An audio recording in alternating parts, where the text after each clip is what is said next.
안녕하십니까. 88 올림픽 기념 학술대회 골라보는 체육 명사 특강 100일 주년 기념 100일인 100일강 스포츠 경기 분석과 빅데이터라는 주제로 오늘 여러분들과 함께 하게 된 단국대학교 사범대학 체육교육과의 최형준 교수입니다. 반갑습니다.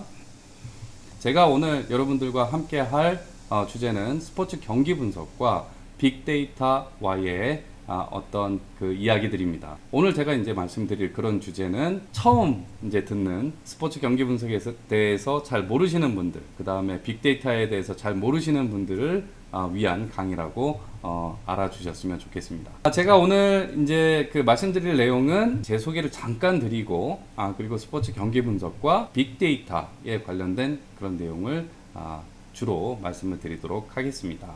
우선 저는 단국대학교 사범대학 체육교육과에 지금 재직을 하고 있고요. 그리고 아시아 퍼시픽 스포츠 경기분석학회 사무총장을 역임하고 있습니다. 또한 한국 그 축구과학회 사업위원회 위원장을 맡고 있고요. 그리고 대한루지협회 이사, 한국체육축전평가학회 조직이사를 맡고 있습니다. 제 이력을 보시면 아시겠지만은 저는 스포츠 현장과 한 시간이 굉장히 많이 있습니다. 그래서 영국의 그 잉글랜드 프리미어 리그에 있는 팀이죠. 카디프 시티 풋볼 클럽이라고 하는 팀에서 전력 분석관을 2시즌 정도 진행을 했었고요. 그 외에도 이제 스포츠 경기 분석에 대해서 여러 가지 이제 논문도 작성을 하고 연구를 계속적으로 진행을 하고 있고요. 특히 이제 2018년도 평창 패럴림픽에서는 우리 그 파라 아이스하키 팀의 전력 분석 팀장을 맡은 바 있습니다. 자, 오늘 이제 말씀드릴 스포츠 경기 분석은 무엇이냐 부터 이제 시작을 좀 해보도록 하죠. 스포츠 경기 분석은 영어로는 뭐 매치 아날리시스 혹은 데이터 아날리시스 뭐 여러 가지 이제 명칭으로 불려지고 있는데요. 우리가 이제 국제적으로 통용되고 있는 그런 명칭을 살펴보게 되면 퍼포먼스 애널리시스 오브 스포츠라고 불려지고 있습니다. 여기에서 이제 퍼포먼스 애널리시스는 경기 수행에 관련된 분석이다 라고 이렇게 이해를 하시면 될 것 같은데요. 그러면 이 분야에서는 무엇을 하느냐? 스포츠 경기 중에 일어나는 여러 가지 현상들이 있죠. 사건들도 있고 이벤트들도 있고 이러한 부분들을 주관적인 관점에서 분석하는 것이 아니고 객관적인 자료로 변환을 해서 기록하고 분석을 하는 그런 분야라고 알고 계시면 될 것 같습니다. 이 스포츠 경기 분석의 목적을 살펴보게 되면은요, 크게 4가지 혹은 5가지로 이야기를 할 수가 있는데요. 첫 번째로 움직임에 대한 분석을 합니다. 그리고 두 번째 전술과 전략에 관련된 그런 평가를 위한 그런 자료를 도출을 해내고요. 기술에 대한 평가를 위한 자료도 마찬가지로 도출을 해내고 있습니다. 그리고 마지막으로 이제 통계적 검증에 필요한 자료들을 도출을 해내는데, 물론 이제 통계적 검증에 필요한 자료들은 다른 분야에서도 많이 이제 도출을 해내고 있죠. 그 중에서도 이 스포츠 경기 분석에서는 실제 스포츠 경기에서 일어나는 그런 일들에 대한 것을 주로 이제 다루고 있습니다. 우리 현장에서 그 열심히 이제 그 선수들을 지도를 하고 계시는 지도자 선생님들에 대한 어떤 지도 과정을 조금 단순화시켜서 살펴보게 되면 선수들은 운동 그 수행을 하죠. 운동 수행을 훈련 중에서도 하고 그리고 경기 중에서 이제 운동 수행을 합니다. 이것을 누가 관찰을 하냐면 지도자 선생님들이 관찰을 하시죠. 지도자 선생님들이 관찰을 하고 나름대로 이제 분석을 진행을 합니다. 그래서 주관적으로 관찰한 부분들을 글로 적기도 하고 자기가 편한 본인만이 알 수 있는 그런 기호로 기록을 하기도 하고 여러 가지 이제 오피셜 데이터를 가지고 분석을 하기도 하죠. 또한 지난 경기에서 도출된 그런 내용과 비교를 해서 또 분석을 하기도 합니다.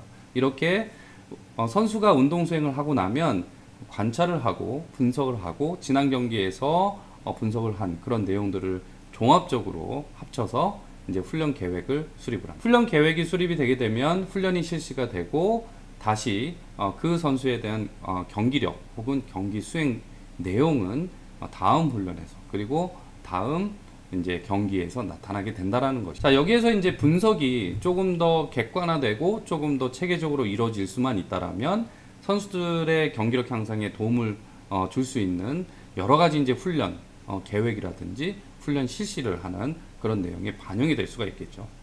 그래서 스포츠 경기 분석에 대한 필요성을 얘기를 할 때 꼭 이 프랑크와 그 연구자가 1983년도에 제시를 했던 지도 과정의 간단한 그 순서도를 우리가 거론을 하고도 있습니다.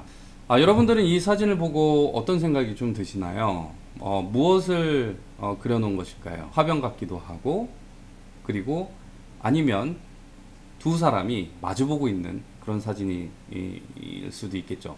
그냥 단순하게 이제 조작된 사진입니다만, 뭐 착시 현상이죠.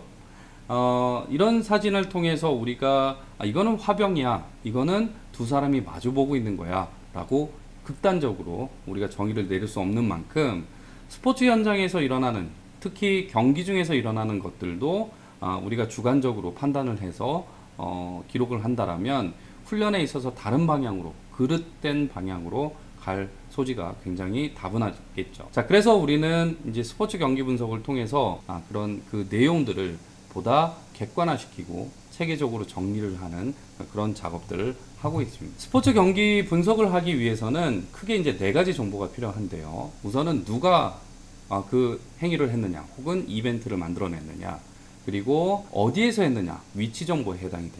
그리고 어떻게 그 이벤트가 만들어졌느냐, 그리고 거기에 대한 결과는 어떤 것이냐, 그리고 언제 그랬느냐, 이렇게 네 가지 정보가 필요합니다. 예를 들어서 제가 설명을 좀 드려볼게요. 아까 이제 말씀을 드렸던 어디서 누가 어떻게 그리고 언제 그랬느냐를 우리가 빗대어서 축구 경기를 예를 한번 들어보게 되면 9등분으로 구분된 그런 경기장을 위치 정보라고 할 수가 있겠고요. 누가 그랬느냐는 선수의 등번호를 가지고 판단을 할 수가 있을 거고, 그리고 어떻게 했느냐에 대한 것은 뭐 여러 가지가 될 수가 있겠죠. 예를 들어서 패스, 드리블, 슈팅에 대한 것, 그리고 이에 대한 성공과 실패에 관련된 그런 부분들이 있다라면 각각 이루어지는 그런 이벤트마다 코드 값을 가지고 우리는 기록을 할 수가 있게 됩니다.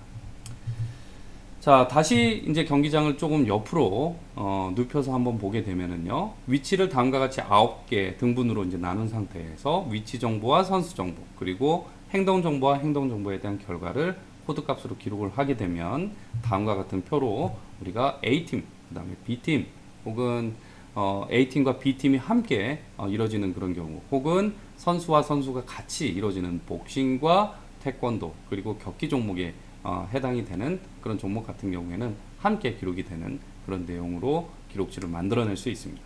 이렇게 이제 기록된 기록지를 토대로 우리는 여러 가지 이제 분석이 가능하게 되겠죠.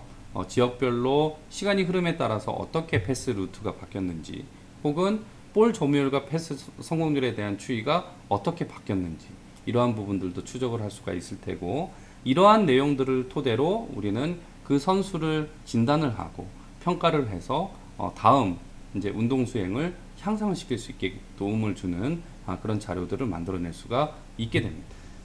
스포츠 경기 분석에 조금 더 깊게 들어가 보면 스포츠 경기 분석에 대한 처리 프로세스가 있습니다. 그래서 첫 번째로 분석 주제를 선정을 하고요. 두 번째로 분석 대상을 선정을 합니다. 그리고 분석을 할 시스템을 선정을 하는데, 만약에 없다라면 분석 시스템을 설계를 해야 되는 그런 상황이 발생을 할 수도 있죠. 자, 그런 다음에 작은 표본에 작은 그 사이즈의 그 표본을 가지고 우선은 테스트를 하고요. 그리고 정해진, 우리가 이미 정한 그 분석 주제에 걸맞는다면 그것을 가지고 이제 데이터 컬렉션에 들어가게 됩니다. 마지막으로 이제 데이터 분석에 들어가는 그런 절차로 이 스포츠 경기 분석은 이루어져 있습니다. 이렇게 이제 스포츠 경기 분석은 이제 데이터를 가지고, 그리고 그 경기에서, 스포츠 경기에서 일어난 현상이나 사건을 보다 객관적이고 체계적으로 접근을 하는 그런 분야라고 말씀드렸습니다. 자, 그런데 최근에 이제 이슈화가 되고 있는 이 빅데이터하고는 어떤 관계가 있을까요? 예. 우선은 빅데이터의 어떤 연관성을 알아보기 전에 우리는 빅데이터에 대해서 좀 알아볼 필요가 있는데요. 이 빅데이터는 1990년대 이후에 인터넷이 확산되고 나서부터 정형 데이터, 우리가 이제 틀에 맞춘 그런 데이터를 정형 데이터라고 하고요. 형식이 없는 데이터를 비정형 데이터라고 얘기를 합니다. 정형 데이터와 정형 데이터가 무수하게 이제 발생을 하면서 정보의 홍수가 라는 그런 개념으로 정의가 되기 시작을 했죠. 사실은 이런 부분에 있어서 이 빅데이터라고 하는 것은 이러한 정보의 홍수의 어떤 확장판이라고 말씀을 드릴 수가 있겠습니다. 따라서 이제 빅데이터는 크게 이제 3가지 혹은 5가지의 요소가 중요한 요소로 설명이 되고 있는데요. 그 중에 하나는 크기입니다. 그래서 테라바이트, 뭐 헤라바이트 등등 이렇게 파일의 용량 혹은 데이터의 크기 자체가 얼마만큼 크냐에 관련된 것이고요. 두 번째는 처리를 할 수 있는 속도가 얼마만큼 빠르냐, 그리고 세 번째는 얼마만큼 다양한 자료가 존재를 하고 있느냐, 이 3가지 요소가 필수 요소라고 할 수가 있겠습니다. 더불어 이제 최근에는 이 3가지 요소와 더불어서 이제 그 데이터가 가지고 있는 가치가 어떤 것이냐라는 것도 굉장히 중요한 요소로 우리가 인식이 되고 있고요. 마지막으로 얼마만큼 정확도가 있느냐, 정확성을 가지고 있느냐, 이렇게 5가지의 그런 요소들로 이루어져 있다라고 해도 과언이 아닙니다. 스포츠 경기 분석과 빅데이터를 얘기를 하면서 이 영화를 빼놓고는 설명을 드릴 수가 없겠는데요. 머니볼입니다. 보시면 아시겠지만은 야구에 관련된 그런 영화고요. 굉장히 지금으로서는 굉장히 오래된 영화입니다만, 야구에서 전통적으로 이제 지도자의 어떤 그 주관적인 편견에 의해서 선수 선발을 했던 것을 자료를 가지고, 그것도 많은 양에 대한 데이터를 가지고 실제 통계적인 분석 방법과 시각적인 그 분석 방법을 통해서 팀이 우승을 하게 되는 그런 실화입니다. 실제로 이런 그 데이터에 관련된 어떤 에피소드라든지 아니면 이런 트렌드 자체는 지금 전 세계적으로 최신 경향이라고 말씀을 드릴 수가 있겠는데요. 전 세계 그 모든 팀들이, 그리고 전 세계에 있는 모든 국가에서 이 스포츠를 통해서 이기기 위한 그런 그 전략 중에서 이 빅데이터에 대한 사용을 계속적으로 증가를 시키고 있습니다. 심지어는 뭐 축구뿐만이 아니라 농구, 배구, 야구, 그리고 심지어는 사이클링, 뭐 마라톤 등등과 같이 데이터가 생성이 될 수 있는 모든 종목에서 이 빅데이터와 경기 분석과의 연관성을 계속적으로 중요하게 생각을 하고 있는데요. 실제로 그런 부분에 있어서 지금 장비들도 굉장히 고도화되어 있고, 그리고 첨단화되어 있습니다. 다들 아시겠지만 선수들에 대한 움직임에 대한 거리, 경기 중에 상대방이 움직이는 그런 거리들은 이제 손쉽게 구할 수 있는 그런 그 데이터 중에 하나입니다.